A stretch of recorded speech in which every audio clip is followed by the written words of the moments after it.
হবে রাস্তায়, আমার অটো কেন চলবে না রাস্তায়? আমাদের এই দাবি একদম দাবি নাই।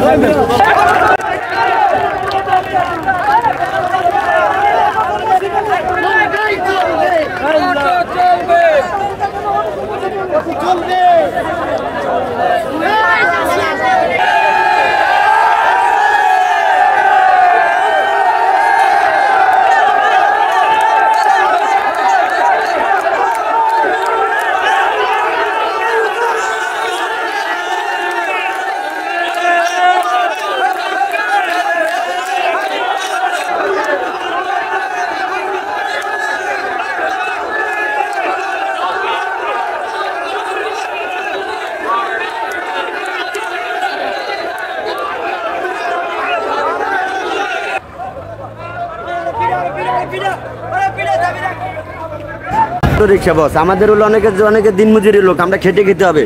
কারণ আমরা মনে করেন আমরা তো চিন্তা চুরি করতে পারব না, আমরা খেটে আমরা অনেকে দেখা যাচ্ছে সন্ধ্যা থেকে কিস্তি নিয়ে মনে করেন আমরা অটো রিক্সা কিনেছি। কেনার পরে দেখা যায় কি আমাদের সারাদিন ইনকাম 500-700 টাকা, এত আমাদের চার্জের বিল দিতে হয়, গ্যারেজ ভাড়া দিতে হয়, এত দিয়ে সংসার করে বউ বাচ্চা পোলাপানের লেখাপড়া করাতে, যেভাবে যদি সরকার বন্ধ করে দেয় তাহলে আমাদের কি অবস্থা হবে আজকাল।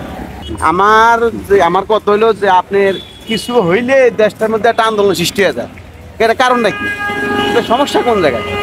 আপনার এই যে অটো, এটা তো কোনো ব্রেক নাই, কোনো রেঞ্জ নাই, এই জন্য তো না করে দিচ্ছে হাইকোর্টের থেকে, নাকি বেটা সাথে না করে দিচ্ছে।